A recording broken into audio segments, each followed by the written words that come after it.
You got a tattoo? Then you gotta have a story. Coming this week is Red and Amy from Deep Ellum, Dallas, Texas. Baseball guy here. I am deep in the heart of Texas, in Deep Ellum, the best part of Dallas. Well, this is the best part of Dallas. I've got Red here, and Red is just rocking the look. She's rocking the Black Rose Studio. We're going to talk a little bit about them, and we're definitely going to talk about the tattoos you're rocking. And the first one I got to talk to you, Red, is this Japanese style one here that's got the most insane color texture that I've ever seen. It's one of the most beautiful tattoos ever. Tell me about that. So yeah, this actually is my brand new piece. We finished this a week ago with Kristina Ho at the Black Rose Studio. That's my boo. This was the very first color portrait that she's ever done in this style. We had started the roses probably about 2 months ago, and we started the butterflies about 2 months ago.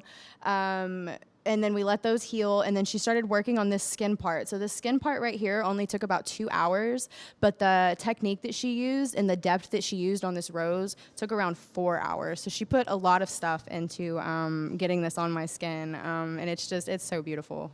How did she get the colors in that texture out? Obviously, it took a lot of time, but what techniques did she use? Honestly, it was just a lot of color packing. She just went over and over and over. It got painful. It got painful there for a little bit. It's one of the first ones that I almost ever had to tap out on. But it really just came from all of her color packing. She didn't use any hard lines. She did everything very thin. It just looks like somebody just took a color picture and stuck it on my arm. It really does. I mean, it looks like a freaking painting. It's amazing. Now, you got a few other awesome tattoos on your arm. And this one up here, this is your first tattoo? This was the first tattoo that I ever got. So I was 17 once, and my friend had a tattoo gun in a basement. That's where they always start. I know, I hate telling this story.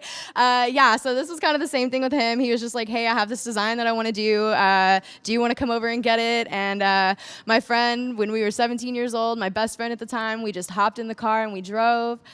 We got down into this guy's basement, and he put this sucker on me, and I've had it ever since. And you have another one from your 17, the little cross here. Was it the same guy?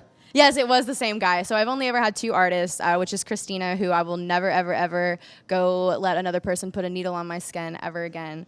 This first guy, his name was Cody Campbell. He does do tattoos still now, and he's improved much, much. I mean, we've grown both so much over the years, so shout out to Cody. But yeah, all of my other work has been done by him. And then in your cross that he did, there's a little quote about Romans. Why don't you mention what that is? So I'm really not a very religious person. I never really have been. But there was a point in time in my life that I was going through where I had read this script, and it just always stuck with me. So it says Roman 8:18, which is the pain that you've been feeling the pain that you've been feeling can't compare to the joy that is coming. And honestly, to this day, that is something that just sticks with me. And sometimes I might hate my little 17-year-old tattoos, but this one really gets me through it. Yeah, it is amazing how many tattoos we have talked to people about that. And they've gone through crap in their lives. And they get through it, and they memorialize that bad time. So for those of you out there struggling, just bear in mind, it does get better. You may not get this good, but you're going to get good. All right. So then also on this arm, this is holy hell, just one arm, and we got amazing stories. We've got these 2 beautiful women engaged in the most it's just sweet. It is very sweet. So this is a representation of me just being queer. I've never really stuck to labels or really just ever wanted to stick myself to saying that I like this or I like that. Kristina's been through me through the whole journey. I do have a very loving boyfriend that I am disgustingly in love with. But during the time that I got this tattoo was the same as all the other ones that she's given me, where she made this completely original design and was like, hey, do you want to come get this on your body? And I didn't know what was going on to my skin at this point until she had already done all of the outline work. So once she got done with that, I looked in the mirror and just loved it. So you didn't even know what Kristina was going to do. I had no idea. I had absolutely no idea. And obviously her portrait work is unbelievable. I mean, we saw the color she did with the Japanese style one here. This portrait work and the detail on it is amazing, black and white. And we've got another one over here with this sultry woman with the most amazing lips. Yeah, the lips on this one are my favorite, and the eyebrows. Eyebrows are a very big deal to me. Kristina knows that. Yeah, these lips on here, I swore on my life that I would never, ever, ever get another rose after my beloved 17-year-old tattoo.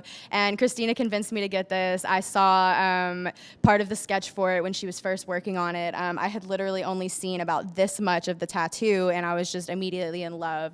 So this was the same way where she put it on there. She did all the outlining, all the blood lining. And then I got to see what it was going to look like, and she did it. We call her Kristina. I wanted to call her Tatiana because I thought that it would be cute and funny, but Kristina said this girl was too beautiful, so we mixed it with Kristina, and now Kristina was born. Nice. And then we got something a little simpler here, but still really cool. Since we're in Dallas, we got the Dallas skyline. Yeah, so this was another 17-year-old tattoo. Shout out Cody. When I was 17 years old and I got this tattoo, I really thought I was about that life. And as I grew up, realized I really wasn't about that life. So now this has just become a very beautiful keepsake that I have. Everybody always loves this tattoo. A lot of people talk about it. It's just a representation of me, born and raised. Dallas is my home. And I think I will just forever keep this one, always. Absolutely. And when you see that and you see red, you can understand why people want to live in Dallas.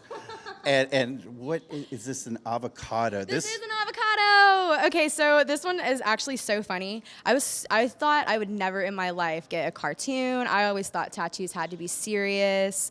And then this was another one where Kristina was like, girl, you have to have this avocado tattooed on you. So this is actually something from the Jimmy Fallon series that he did a few years ago for Christmas, where he encouraged parents to like give their kids obscure gifts and see how they react.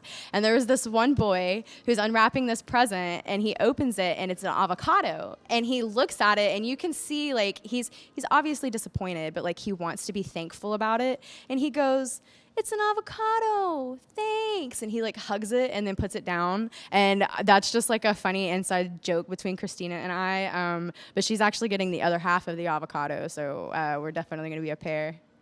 That's cool. I can't wait to see the avocado on her. And what's this little script that we got here? So this was another one that I got when I was 17 years old. This is a... You were a busy 17-year-old, weren't you? I sure was. Honestly, like... God bless my mother. God bless my mother, which she didn't know about these tattoos until I turned 20. So I don't think I did too bad. So this one is a script from a song that my grandma used to sing to me. My grandma was my best friend. She passed away a few years ago due to cancer. But she always hated my tattoos. She was the only one who knew about them, and she never told my mom. So shout out Nana. But I got this one, and I remember showing it to her, and I was so proud and so excited, and she got so red in her face, and she wanted to be mad, but then she saw her handwriting, and she saw the love Nana on the bottom of it, and she broke down in tears. And then ever since after that, she never had a problem with my tattoos. She loved everything that I did. And then when she passed, this piece really meant a lot more to me, and it has since then. Well, I'm sure, wow, Nana, wow. And now what's going to be in your future here for tattoos?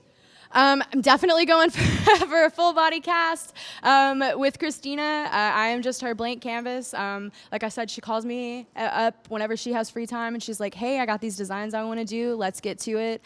She knows everything that I love. There is not a single thing that she has put on my body that I've ever had anything bad to say about. So she's got me from the top of my head to the bottom of my toes.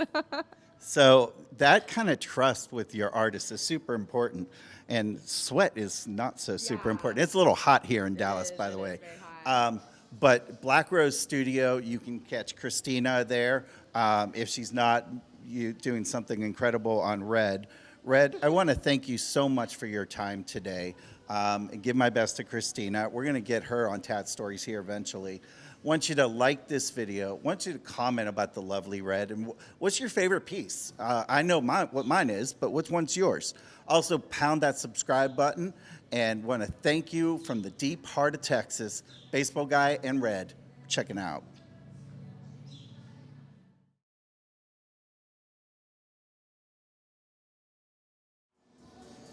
Baseball guy here coming deep from the heart of Texas, Deep Ellum, Dallas, Texas. And I've got the lovely Amy here who's got some awesome ink on her arms and a little bit on her legs too. But the one that definitely caught my eye here is we got a skeleton with a candle and a coffin. Tell me about this little macabre scene on your arm. So with the skeleton and the candle, it has to do with there's always light at the end of the tunnel, just because I went through like a really depression stage in my life, and the coffin represents like beauty, or death is beautiful, even though a lot of people find it tragic and stuff. I kind of look at it as beautiful in a way. So I have that going, and then I'm still adding more to it. And then here I have "You're ripped at every edge, but you're a masterpiece." So that's a lyric from my favorite artist, Halsey. So it's basically saying no matter what you go through, you can always find beauty within it. So the tattoo obviously represents some amazing stuff. Is the process of getting tattooed also therapeutic, that pain? Yes, I have a very high pain tolerance, so I don't really feel it, which is kind of weird because my tattoo artist always makes fun of me. He's like, "Oh, you're going to feel this." And I'm like, "No, I'm not." And he tries to get spots that would hurt, and I'm like, "I can't feel that." Now, who is your artist? His name is Charlie. He works at Spinning Needle. So And that's in Fort Worth, correct? yes, in the stockyards. Awesome. And then you also got some tattoos on your arm here. And this top one you said represents your dad. Tell me about that one. So my dad passed away when I was 18. He passed away 2 months before I graduated high school. So I got this on his birthday as a remembrance for him. So it has his birth year. And then the moon, we'd always watch the moon at night. And then we always planted roses in our house. So it was kind of a really good thing to do. Wow, that is some deep, awesome memorial art there. Really impressive. And then this final piece here that I see on your leg. Tell me about this beautiful sunflower. So I love sunflowers, and a lot of people don't know that sunflowers are weeds. So weeds supposedly to people are ugly. So I find them beautiful, and a lot of people love sunflowers now. So I'm you're finding something that a lot of people thought was ugly beautiful. So that's how I felt during high school, because I was bullied all the time. So I'm now I've grown into this different person and stuff. So if you're out there and you think you're ugly, let me tell you, you're not. Because look at this young lady. She is definitely not ugly. We really appreciate your time today, Amy. We invite you to like this video, comment, talk about just how awesome she is, and then pound that subscribe button. This is Baseball Guy and Amy in the deep heart of Texas. Check it out.